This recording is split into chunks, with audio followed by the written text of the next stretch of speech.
Hello everyone. Welcome to Confessions Jury, where people put themselves on the spot, waiting for your judgment. Sit comfortably and listen carefully, as you're about to hear today's cases. You hold the hammer and you apply the law. Let us have your verdict down in the comments section. As always, don't forget to subscribe and like the video. Let's head on to our first case. Case 1. Am I the bad person for not telling my ex-wife about our son's talent show and then telling her it's not my fault she's fucking up her relationship with our kids? My ex-wife, 40F, and I, 40M, have 2 children together, Amy, 12F, and Noah, 11M. We used to be civil even though our breakup and divorce could be described as messy. It was for the best. We got along better than a lot of divorced parents I've known. We always shared custody of our children, and my ex-wife had another child soon after our marriage ended. My ex-wife remarried about 3 years after our divorce, and she and her husband have 3 children together. So my ex has 6 children, and I understand this can mean it's hard to give all the kids individual time. But our kids have felt increasingly like they matter less than their half-siblings. They have brought up the fact their half-siblings get 1:1 time with her and not just when they're with me. But that they can also ask for time with just her or just their dad. But if they ask for time with just their mom, they are told she doesn't have time or that they have a big family, and since they aren't always there, they should want time with everyone.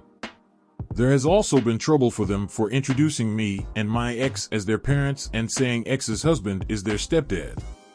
They also say their half-siblings are half-siblings, and my ex doesn't like it. She said her 3rd child doesn't say it, but she hasn't got a relationship with her dad, and our kids pointed that out. So it's different for her. My ex told them there should be no halves or step for stepdad, that they're all family. She throws the fact they live with me 50% of the time as a reason for them to not use it and to not want time alone with her. But she and her other kids are open when mom takes one to the arcade or trampoline park when Amy and Noah aren't there. I know Amy had this Mother's Day thing at her music class, and she asked her mom to come, and her mom brought the other girls so they could have a girls' day. Another time Amy wanted her mom to drive her to a show she was performing in, and her mom said they should make it a family thing, so she asked if I could take the day off work to do it. It was my parenting time, but since I was working and Amy wanted her mom, I said it was fine if she asked her, and I said of course. Her mom wasn't happy about it, but Amy said she hadn't wanted a family thing. Noah has invited his mom to take part in his cooking classes, and she's always wanting to bring her husband or some of the other kids. He also wanted a celebratory milkshake with her when he got a good grade, even though his school fucked up and didn't have his aide there for a test. He has dyslexia and requires an aide with him. But she insisted it couldn't be 1:1. There are multiple examples of this. And we're at the point where the kids would love to live with me more. But they have to be 16 at minimum for a judge to agree to listen to their wishes. Noah had a talent show at school last week, and it was my parenting time. But we both get notified when something is going on. Noah decided not to say anything to his mom or invite her. She found out about it because he won, and it was posted on social media. She called to complain, and I had to take over because she was really upsetting Noah. She told me I should have told her, and I said I didn't have to. That we both get notified, and it's on us as individuals to keep up to date on that kind of activity. She accused me of coming between her and the kids, and I told her it's not my fault she's fucking up her relationship with them by denying them 1:1 time with just her. She told me it wasn't fair and it's easier for me because I only have Amy and Noah. I brought up the fact she has time for her other kids, and that they can ask for her to be alone in supporting them, and she will find a babysitter or have her husband stay with the kids.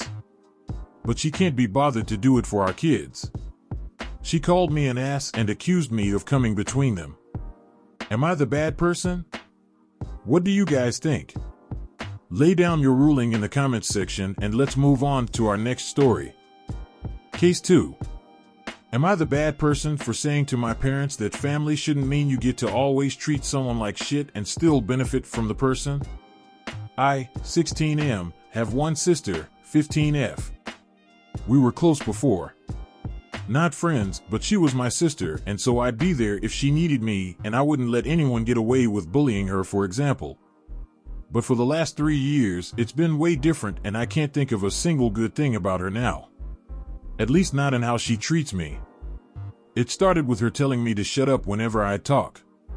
It could be at dinner or when we were out with family. She'd get a real attitude about me talking and didn't care who heard her speak to me that way. Extended family could not believe it, and our parents ignored her. Then she'd push me out of rooms, pull chairs out from under me, and one time she wanted me out of the house, still don't know why, so she woke me up by slamming and breaking my bedroom door. Then she'd refuse to be seen in public with me, and she'd say looking at me made her want to puke. She told our parents she would rather die than be seen with me, and if they wanted her to go somewhere with them, they had to leave me at home. Around that same time, she was pissed that I didn't get her a birthday gift. We always know when each other picked stuff out. I knew her interests better than our parents, so mine was always a good surprise. But I told them to pick it out on my behalf. She acted so offended. The insults keep getting worse, and I'm just done. I don't do a thing for her anymore. My parents noticed, and they told me I shouldn't pull away so much from my sister, and she might need me, and I shouldn't say no. I told them not gonna happen, and they said she's family. I said so, and they said so. I need to get over the petty stuff. I called my grandpa and in front of my parents told him what was going on. He asked to talk to them, and I could hear him yell even though they took the call off loudspeaker, and he mentioned how she almost cut my head open pulling a chair out from under me at a restaurant 2 months ago, and refused to let me sit anywhere close to her. He said they needed to get on her case and leave me alone. My parents told me it was childish to involve Grandpa like that, and I told them they needed to hear from an adult. They mentioned family again, and I said family shouldn't mean you always treat a person like shit and benefit from them. My parents said my understanding of family is poor because family are there for each other. They told me she's my little sister. She's only a year younger than me. Am I the bad person? What do you guys think of this one? Let us know in the comments section, and let's move on to our next story. Case 3.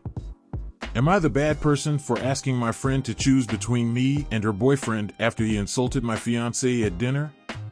I, 28F, have been best friends with Lucy, 27F, for over 10 years. We've been through everything together, good and bad. I'm getting married in a few months to my fiance, Jake, 30M, and things have been going great. Jake and I are both pretty easygoing, but one thing that really bothers me is how Lucy's boyfriend, Tim, 32M, has been treating him. At first, Tim was polite and got along well with us both, but over the last year, he started making passive-aggressive comments about Jake's job, our wedding plans, and even our lifestyle. Tim has a pretty high-paying job and comes from a wealthy family, while Jake and I aren't exactly rolling in money, but we're comfortable and happy. Tim's always been the type to flaunt his wealth, and he's made several comments like, well, I wouldn't want to be stuck with a job like that, or I guess some people just don't know what it's like to have real money. I let it slide for a while because I didn't want to cause drama, but last week at a dinner, things crossed the line. Jake was talking about his job, and Tim interrupted, saying, wow, that sounds miserable. I don't know how you can stand it. You should really think about upgrading your life and not just scraping by. The whole table went silent. I was furious. Jake didn't say anything, but I could tell it hurt him. I tried to stay calm, but I told Tim that his comment was uncalled for and disrespectful. He just shrugged and said, well, it's true, isn't it? I was so upset I asked him to leave, and Lucy got really defensive, saying that I was overreacting and that Tim was just being honest. She tried to downplay the situation, but I couldn't let it go. I told Lucy that if she wanted to continue being friends with me, she'd have to choose between me and Tim. I felt like she wasn't standing up for me or Jake, and I didn't want someone who disrespects my fiancé around anymore. Lucy has been really hurt by this and says I'm being controlling and unreasonable. She thinks I'm making her choose between her best friend and her boyfriend over something that wasn't a big deal. Some mutual friends say I'm in the right for defending Jake, while others think I went too far and should have handled it differently. So, am I the bad person for asking my friend to choose between me and her boyfriend after he insulted my fiance? You've sat down, you've listened. Now, it's time to state your ruling. What is it gonna be? Let us have it down in the comments section down below. Thank you for watching. Please like this video if you enjoyed it and subscribe for more cases like these. In life, we may run, but we can never hide from true justice. Stay safe, everyone.